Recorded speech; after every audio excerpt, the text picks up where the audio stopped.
おいおい、マジかよ。ガンダムウィングが30周年だって。そりゃ俺らのこと知らない人もいるわけだ。そんなのもったいねえ。絶対人生損してるぜ。ってことで、この俺デュオ・マックスウェルが新機動戦機ガンダムウィングを30分で分かりやすく解説するぜ。題してゼロから分かるガンダムウィング。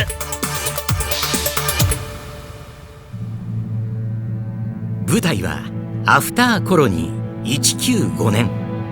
ウィングの世界は宇宙に住むコロニー側と地球側に分かれているんだけど、地球の軍隊地球圏統一連合がひどいやつらで、正義の名のもとに圧倒的な軍事力でコロニーを制圧していたんだ。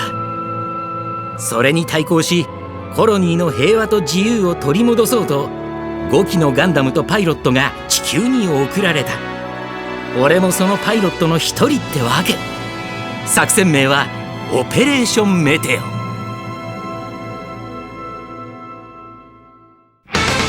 ストーリーを追う前に我らが主人公ヒーロユイを紹介するぜ。幼い頃から戦士として英才教育を施され、屈強な肉体と精神力を持っている。鉄格子を素手で折り曲げるし、銃弾も避ける。馬術やフェンシングもお手の物だ。ヒーロとヒロインのリリーナ嬢の関係も見どころの一つ。俺自身はそんなヒーロに殴られたりパーツを盗まれたり一緒にバスケしたりいろいろとあったんだが、まあなんだかんだ頼りになるやつだな。ヒーロが乗るのはウィングガンダムだ。ウィングガンダムは飛行形態への可変機構、とてつもない威力のビーム兵器バスターライフルを装備している。短期制圧能力が高いヒーローらしい機体だな。さてと、もう一人の主人公のデュオ・マックスウェルを紹介しておこうか。俺はみんなからはデュオって呼ばれている。自分で言うのも変な話だが、寡黙なやつが多いガンダムパイロットの中では一番話しやすいと思うぜ。だからこの特番のナビゲーターのオファーが来たってわけ。さすがスタッフ、よくわかってる。いや、こいつはいつもみたいな貧乏くじの方かもな。これが俺の相棒ガンダムデスサイズ。黒のカラーで大釜を持っていることから死神の異名を持つ機体だ。隠密性と機動性に優れていて、敵に気づかれる前に一戦するってのが俺とデスサイズの得意な戦い方だ。こんなとんでもない性能を持ったガンダムが5機も地球にやってきて敵の基地に攻撃を仕掛ける作戦がオペレーションメテオってわけ。ついてきた。これが地球なんだ。でもこの作戦は花から敵にバレていたんだ。左推進システム以上やるな。あっけない。これで良いのか。このガンダムシリーズおなじみの仮面キャラが連合軍の特殊部隊オズに所属するゼクス・マーキス。ご覧の通りライバルキャラなんだが、ウィングガンダムの機動力にはゼクスも驚いたようだ。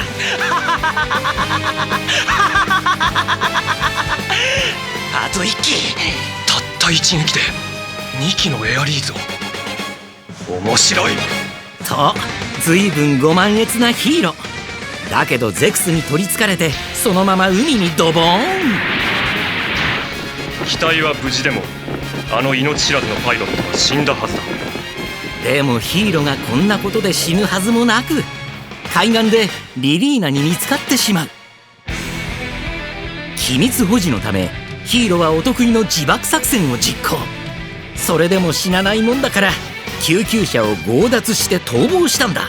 ごめんな、救急車の隊員さん。私はリリーナ・ドーリアン。あなたは？逃亡中のヒーローになぜか自己紹介を始めたのがリリーナ。その後ヒーローはリリーナが在籍する学校に転入する。明日私の誕生日なの。もちろんいらしてくださいますわね。あ、ひどい。ひどい。あ、優しい。お前を殺す。なんなんだこいつ。ヒーローからしたら顔を見られたからにはヒロインだろうがなんだろうが消すってことだ。それでもリリーナはヒーローを追いかけた。深入りしすぎた。ここで劇的な登場を果たし、ヒロインの命を助けたのがこの俺デュオ・マクスウェルだ。でもなぜか悪者扱いされ、俺の愛機デスサイズまでヒーローの証拠隠滅に巻き込まれる始末。2度目の自爆作戦で意識を失ったヒーローは連合軍に捕まっちまった。俺はだんだんヒーローに興味が湧いてきて脱出を手伝うことにしたんだ。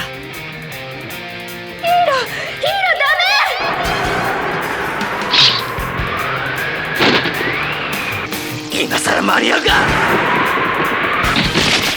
この時点でヒーローは200箇所以上に打撲と骨折があったはずなんだがな。骨折もガンダムも自力で治しちゃうし、とにかく変なやつなんだ。信じられねえ。あいつ大したやつだぜ。一晩で直しやがった。おい、やられた。あいつこっから部品取りやがった。なんだと。ちょっと褒めたらこれだ。ちくしょ助けてやったのに恩をあだで返しやがって。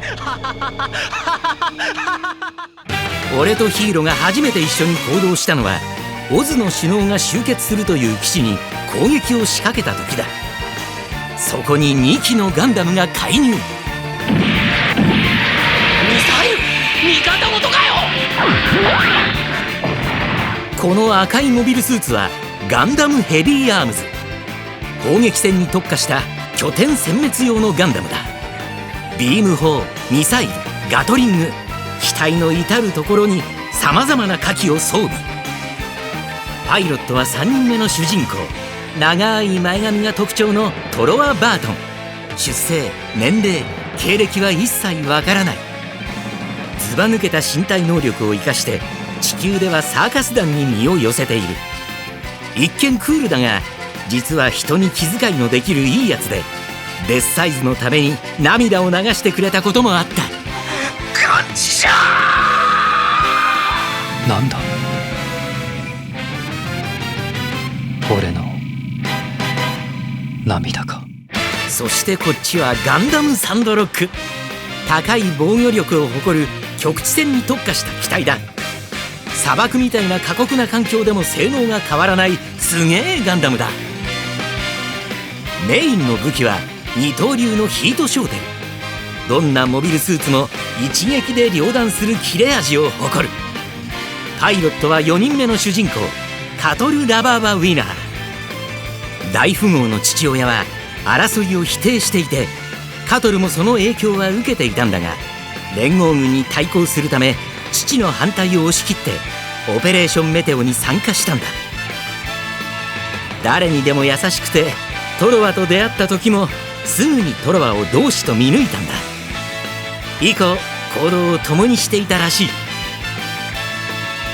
あの日2人は俺たちを敵だと思って攻撃を仕掛けてきたんだ。あれだ。元帥。何。ヒーローは逃走しようとするオズのシャトルを落としたんだが、そこに5機目のガンダムが現れた。貴様らまだ無意味な戦いに飽き足りないのか。なんだと。分かっているのか。貴様たちはまんまとオズの罠に乗せられたのだぞ。なんだって。連合の後方回線を開いてみろ。貴様たちは連合の平和論者を一掃してしまったんだ。まさか。これはコロニー側の宣戦布告である。ヒーローは連合の中でも穏健派のリーダーを殺してしまった。それはオズの総帥トレーズの策略だった。第2幕が始まった。忙しくなる。全てはオズの企みだった。踊らされたのだ。トレーズ・クシュリナーダの手の中で。そんな。くそ。それでも俺はオズと戦う。たとえ一人であろうともな。俺たちの失敗が宇宙と地球の平和への道を閉ざし、これを機にオズが地球圏統一連合を乗っ取っちまったんだ。ここで5人目の主人公とガンダムを紹介しておこう。チャン・ウーフェイ。強さこそが正義という信念のもと、戦士として育てられて、弱者や女の子には手を出さないっていう独自の美学を持つ男だ。ウーフェイが操るのはシェンロンガンダム。ウーフェイの中国武術、格闘能力をフィードバックし、優れた運動能力を持った機体だ。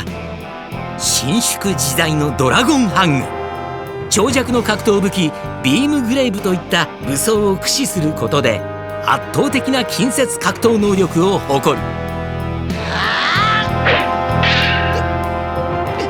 俺らがトレーズの罠にはまったあの日、ウーフェイはトレーズに生身での決闘を挑んでいた。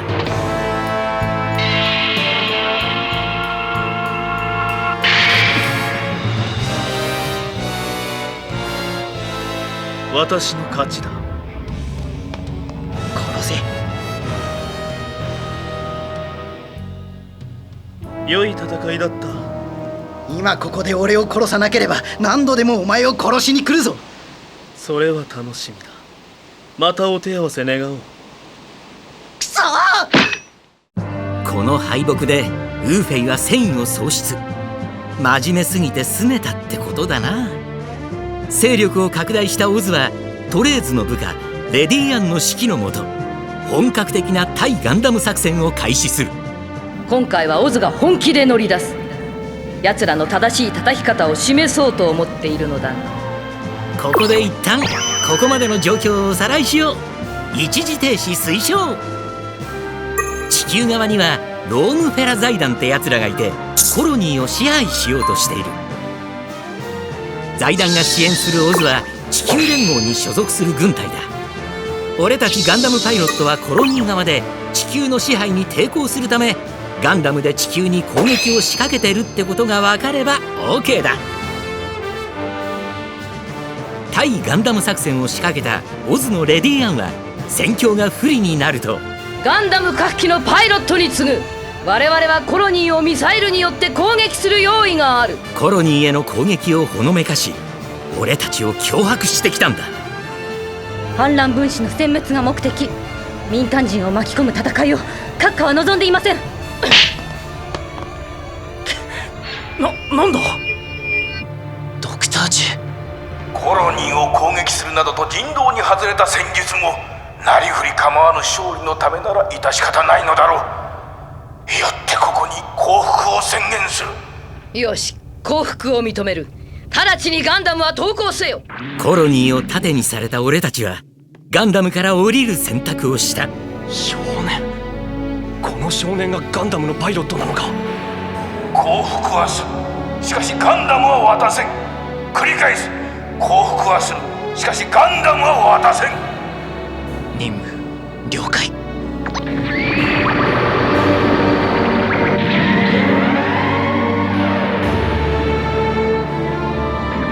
ガンダムの秘密保持のため、ヒーローは迷いもなく自爆。そこにいた誰もがヒーローは死んだと思ってた。ガンダム各機、放線ポイントから遠ざかっていきます。これで済むと思っているのか、ガンダム。そしてノイン得意。トクサ、トレーズ閣下から連絡が入りました。貸せ。トクサ、ことは全てエレガントに運べとのことです。エレガントにレディー。自爆から1ヶ月後、ヒーローはトロワが身を寄せるサーカス団で意識を取り戻す。そして自爆のプロとしてトロワにしょうもないけどためになるアドバイスをした。俺には決心がつかない。もし再びオズがコロニーを盾に戦ってきたらどうしたらいいか。あるいはお前を見習うべきなのか。だったら一つだけ忠告がある。死ぬほど痛いぞ。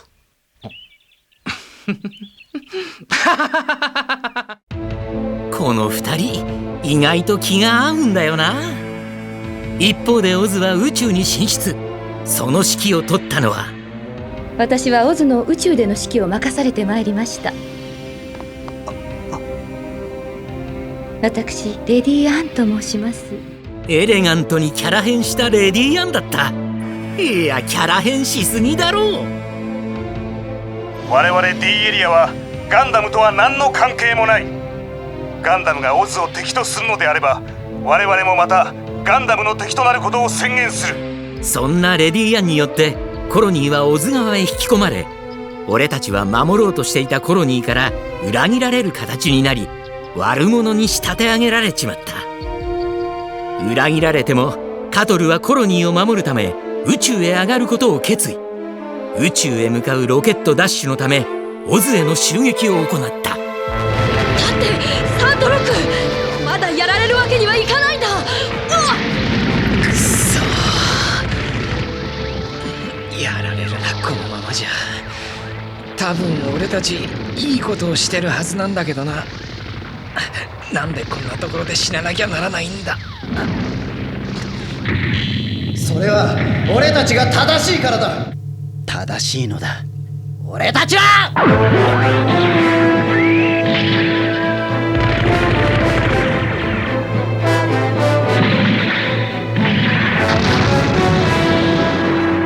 あいつは正しいやつが強くなくてどうする。サリー・ポーと出会い再び戦う決意をしたウーフェイ。サーカス団のキャスリンに止められ自爆を思いとどまったトロワ。誤って殺してしまった元帥の家族から許しの言葉を受け取ったヒーロー。平和のために再び立ち上がった俺たちをカトルは自分を犠牲にしてでも宇宙へ送ろうとしたんだ。あと残る武器は自爆装置しかないよね。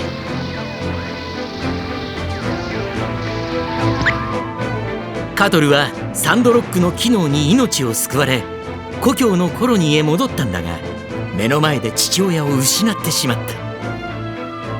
オズの思想に染まった民衆がカトルの父親を独裁者に仕立て上げたんだ。失望したカトルは封印されていた近畿のモビルスーツを製造してしまう。ウィングガンダムゼロ。俺らのガンダム5機の原型機なのにそれより性能がはるかに優れていた。ゼロシステムが組み込まれていたからな。だがそいつはパイロットの精神を狂わせる危険なものだった。カトルは気づかずに作ったみたいだがな。怖いんだね、死ぬのが。だったら戦わなければいいんだよ。ゼロシステムによって自分を見失ったカトルはコロニーを破壊してしまう。これがいわゆる闇落ちってやつだな。おかしいな、涙が流れてる。一つも悲しくないのに。カトルを止めたのはオズに潜入していたトロマだった。俺たちはこの時代に必要なくなった兵士なんだ。だからカトル、時代を受け入れよう。そして優しいカトルに戻ってくれないか。何かがきっかけになってカトルを冷静にできればいいのだが、何かがきっかけで。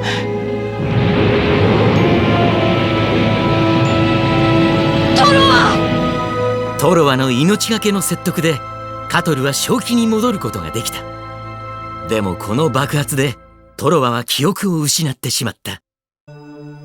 その頃ガンダム開発者の博士たちがオズに捕まっていると知った俺とウーフェイはわざとオズの捕虜になってガンダムのバージョンアップを待ってたんだ。だが奴らは俺たちのいる収容室の空気供給を止めやがった。なあウーフェイ、かっこいいよな、俺のデスサイズヘル。こいつ呼吸止めてんのか。仮死状態に入ってやがるんだ。そうだよな、こんなことで死ねるかよ。ガンダムはな、負けるわけにはいかないんだぜ。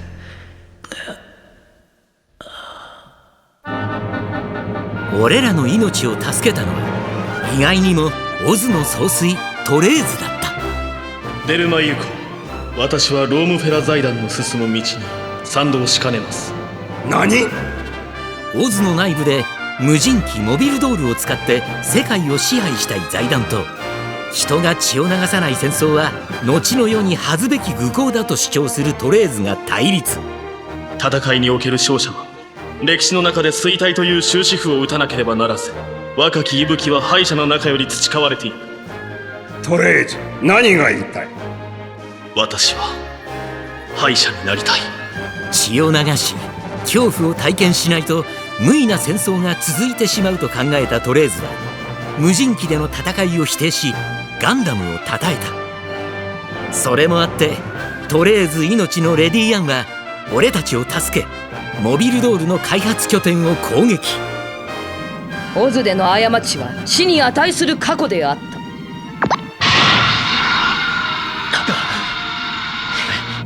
レディアン城、あなたは甘すぎた。兵士としてはな。しかし人間として厳しく生きたつもりだ。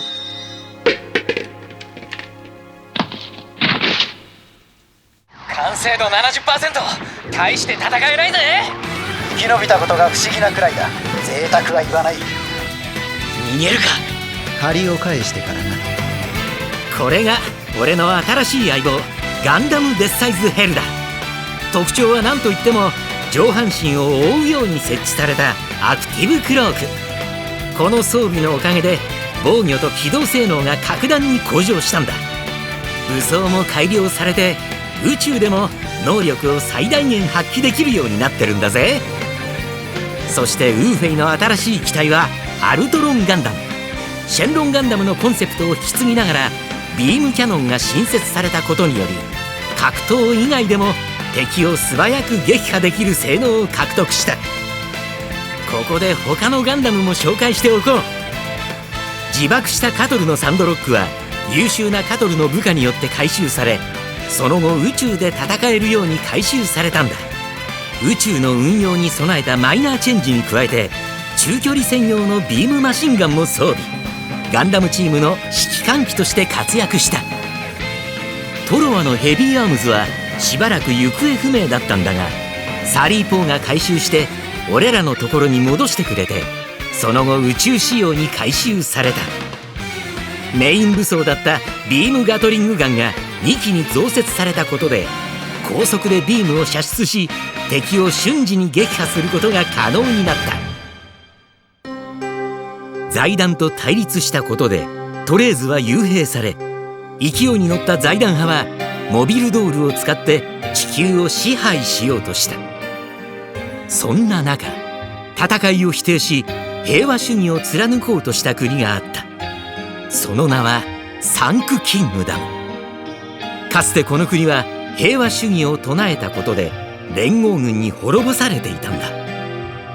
実はこの国の王女だったリリーナは代表となって再び平和な国を作ろうとしていたんだ。お父様の仇。リリーナといえば殺された父の仇を取ろうと銃を撃ったり、ヒーローゼクスを倒しなさい。兄であるゼクスとヒーローの一騎打ちに介入したり、ヒーロー早く私を殺しにいらっしゃい。言動はヒーローに負けないくらいぶっ飛んでたけど、リリーナの平和への訴えが民衆の支持を集めていった。地球は宇宙と宇宙は地球と共存を始めるのです。地球と宇宙の共存？オズの武装を解除し宇宙に共存を呼びかけるのです。ヒーローも成り行きからサンクキングダムへと渡ることになって、だんだんリリーナの思いに希望を見出すようになっていったみたいだな。一方でゼクスはコロニーへ支配を拡大するオズに反発。組織から離脱し単独でオズへの攻撃を繰り返していた。そんな中、ゼクスは地球に反旗を翻そうとしている武装組織ホワイトファングからの勧誘を受ける。世界を変えるチャンスだと捉えたゼクスはその誘いを受け、ホワイトファングの代表に就任。地球と宇宙、この2つの存在が対立の図式を生むのだ。私の名はミリアルド・ピースクラフト。宇宙に対立する存在、地球の排除をここに宣言する。ゼクス曰く、戦争でたくさん被害を出してその悲惨さを知れば戦争はなくなるんだってさ。むちゃくちゃな考えだと思わないか？おかげでコロニーのために戦っていた俺らは今度は地球のために戦うことになった。そこまでにはトロワが記憶を取り戻したり、一匹狼だったウーフェイがみんなで戦うようになったり、カトルがチーム戦を仕切ってみたり、俺らにもいろんな変化があったんだが、一番インパクトがでかいのはレディアンの復活劇かもな。今回そこまで紹介する尺がないから、詳しくは本編参照ってことで。無人機モビルドール導入に反対したことで幽閉されていたトレーズもオズの代表に返り咲き、三つどもえの戦いになっていった。ちょっとややこしくなってきたから、ここで再び一時停止推奨。過激派組織ホワイトファングの代表になったゼクスが地球の破壊を宣言。地球側のトレーズたちはそれを阻止したい。俺たちガンダムパイロットはオズと敵対はしているんだが、平和のため地球への攻撃は止めたいってところだな。そんな混乱の最中、トレーズとウーフェイは一騎打ちの激戦を繰り広げた。貴様のために何人の人間が死んだと思っているんだ。聞きたいかね。昨日までの時点では99,822人だ。貴様！戦いのために犠牲となった人々は全て記憶している。貴様というやつは。私は死者に対し哀悼の意を表することしかできない。だが君もこれだけは知っていてほしい。彼らは決して無駄死になどしていない。そして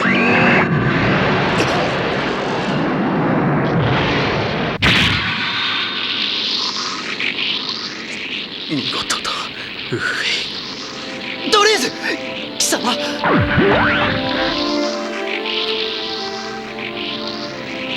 ーフェイ、我が永遠の友よ。君たちと戦えたことを誇りに思う。こんなもの俺は絶対に認めんぞ。ミリアルド、先に行っているぞ。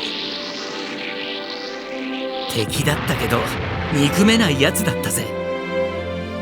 トレーズの死を受けてレディアンたちは敗北を宣言。戦争は終わったんだけど、宇宙戦艦リーブラの破片はまだ地球に向かって落ち続けていたんだ。俺はお前を守ると約束した。お前とこの地球圏を守るためには俺が戦う以外に道はない。そんな。行かせてくれ。ダメよヒーロー、あなた死ぬつもりなんでしょ。俺を信じろ。こ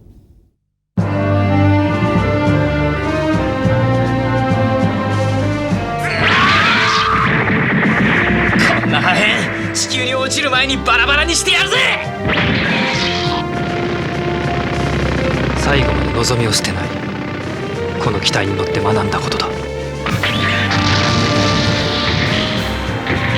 成功の確率はほとんどない。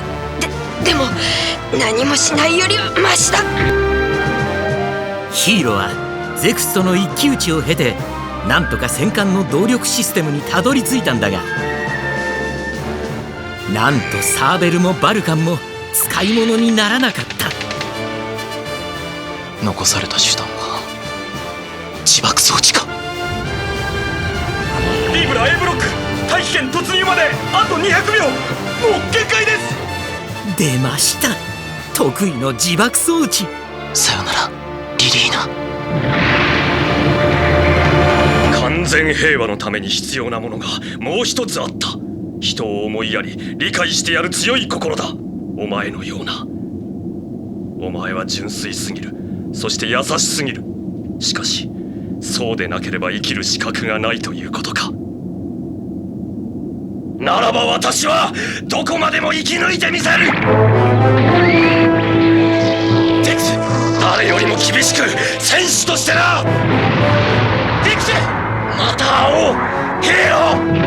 なんと自爆したのはヒーローじゃなくてゼクスの方だった。あれはウィングゼロ。ヒーローが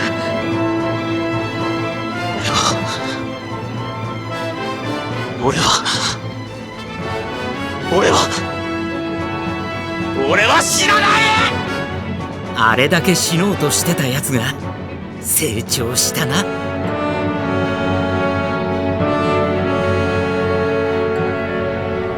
やりました。酒井は大気圏で燃え尽きま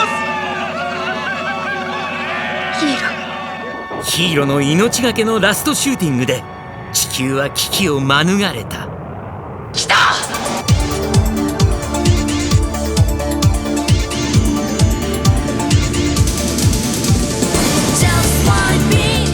やったなヒーロー。当然だ。大した男だ。今わかりました。宇宙の心は彼だったんですね。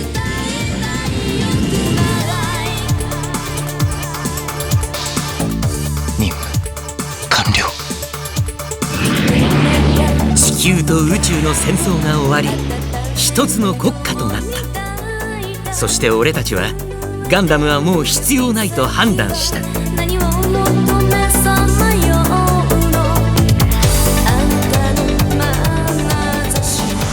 今度はちゃんと手渡しなさい。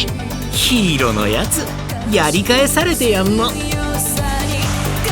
それから1年後、私の名前はマリー・メイヤ・クシュリナーダ、トレーズ・クシュリナーダの娘です。せっかく手に入れた平和が崩れ去ろうとしていた。そして俺たちも知らされていなかったオペレーションメテオの真の目的が明らかになる。続編の新機動戦機ガンダムウィングエンドレスワルツでも俺たちの活躍を見てくれたら嬉しいぜ。またな。